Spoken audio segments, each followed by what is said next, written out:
जय हो करौली सरकार की, जय हो सच्चे दरबार की, बोलो राधा रमण हरि बोल। भक्तों, पिछले वीडियो में आपने समझा कि मनुष्य योनि क्या होती है, मनुष्य योनि में जन्म कब और कैसे मिलता है, मनुष्य योनि में आत्मा के साथ किन चार चीजों की आवश्यकता पड़ती है। भक्तों, आज के इस वीडियो में करौली सरकार ने हमें बताया है, हमें समझाया है कि गुरु कृपा क्या होती है, गुरु कृपा कैसे मिलती है। अक्सर आप कहते हैं कि यह गुरु कृपा क्या है, गुरु कृपा किस पर होती है, कृपा तो गुरु देते हैं, क्या हम गुरु कृपा पा भी सकते हैं? न जाने ऐसे कितने ही सवाल आपके मन में चलते रहते हैं। ऐसे ही न जाने कितने सवालों के जवाब हम समझते हैं करौली सरकार से। यह गुरु कृपा क्या है?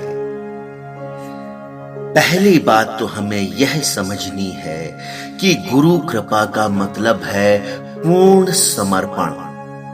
गुरु कृपा मिलती ही तब है जब हम अपने आप को गुरु को पूरी तरह से समर्पित कर देते हैं, हम पूरी तरीके से समर्पित हो जाते हैं। यह एक बहुत ही सुंदर विधि है और यदि आप गुरु के प्रति पूरी तरह से समर्पित नहीं हो सकते तो आपको गुरु कृपा नहीं मिल सकती और सही मायने में गुरु कृपा दी नहीं जाती, ली जाती है। जी हां, यह समझना बहुत जरूरी है कि करौली सरकार ने हमको बताया है कि गुरु कृपा देता नहीं है, यह शिष्य के ऊपर होता है कि वह उस गुरु से गुरु कृपा आशीर्वाद के रूप में कैसे ले।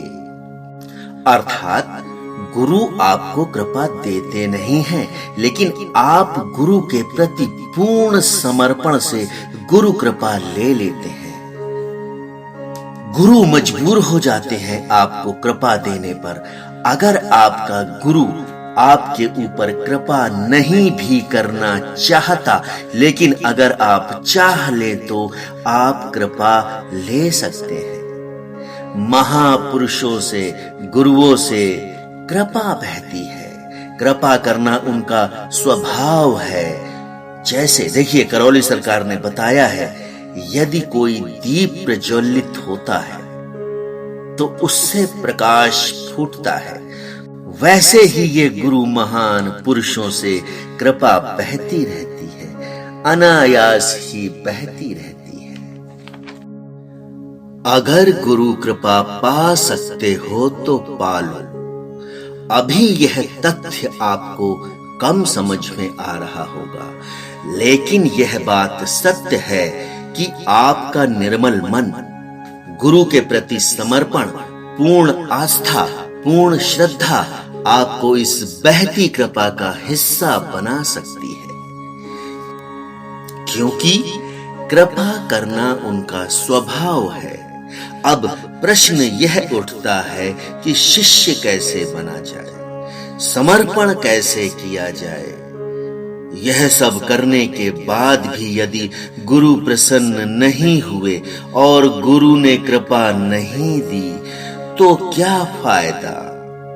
न जाने ऐसे कितने सवाल आपके मन में चलते हैं। सवाल चलने का तो औचित्य है, लेकिन आपकी इस शंका का कोई औचित्य नहीं, कोई जवाब नहीं। शिष्य कैसे बने? गुरु आपको शिष्य नहीं बनाएगा, आपको गुरु का शिष्य खुद बनना पड़ेगा। यह आपकी आस्था और श्रद्धा के ऊपर निर्भर करता है। दूसरा सवाल, समर्पण कैसे किया जाए? आपको अपने अस्तित्व का समर्पण करना होता है। समर्पण करना भी आपकी इच्छा शक्ति और आत्मबल के ऊपर निर्भर करता है। जैसे यदि आप अपने क्रोध, अपने दुख का समर्पण नहीं कर सकते तो फिर आप अपने अस्तित्व का समर्पण भी नहीं कर सकते, आप अपने तन मन का भी समर्पण नहीं कर सकते, आप अपने खुद का भी समर्पण नहीं कर सकते। करौली सरकार ने बताया है कि समर्पण करना बहुत ही कठिन काम है। सारी व्यर्थ की चीजें जब आप समर्पित नहीं कर सकते, तो फिर गुरु को आप अपने आप को कैसे समर्पित करेंगे? जब आप इन व्यर्थ की चीजों को समर्पित नहीं करते हैं, तो कहीं ना कहीं आपके मन में गुरु के प्रति श्रद्धा नहीं और आस्था नहीं। फिर कैसा समर्पण? समर्पण का अर्थ है पूरा का पूरा समर्पित होना, समस्त पूर्ण समर्पण। आप पूरा का पूरा समर्पण अपने गुरु को करते हैं,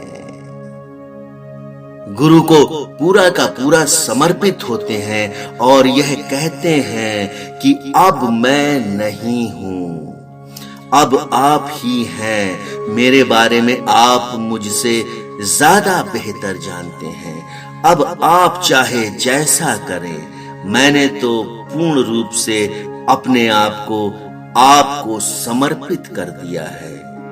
और यह कहकर जब आप प्रतीक्षा करते हैं, यह कहकर जब आप उन पर विश्वास करते हैं और फिर कभी आप यह नहीं पूछते कि गुरुजी अब आगे आप क्या करेंगे, आप सिर्फ इंतजार करते हैं, तब असल रूप में आपका समर्पण होता है गुरु के प्रति।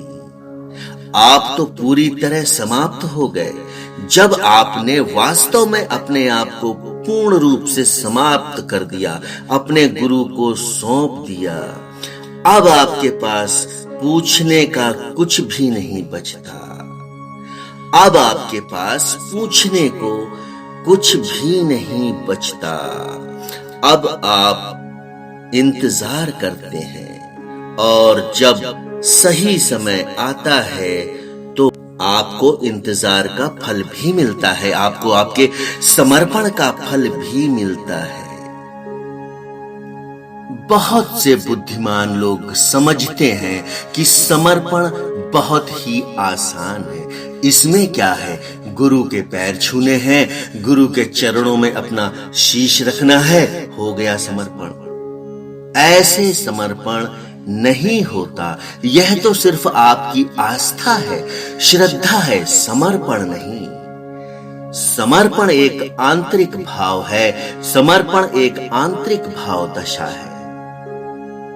इसमें समर्पण में अपने आप को पूरी तरह से जलाकर राख करना होता है, जलाकर खाक करना होता है, अर्थात अपने आप को पूरी तरह से समाप्त करना होता है। जहां पर आप नहीं बचते, सिर्फ बचता है आपका गुरु।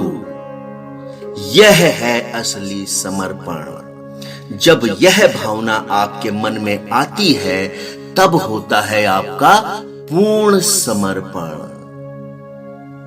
तो आपने समझा समर्पण किसे कहते हैं।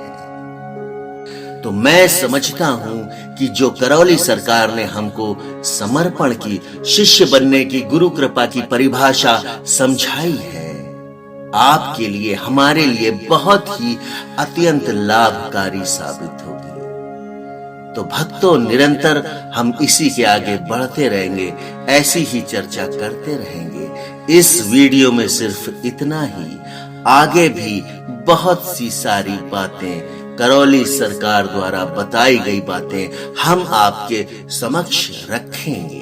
तब तक के लिए जय हो करौली सरकार की, जय हो सच्चे दरबार की।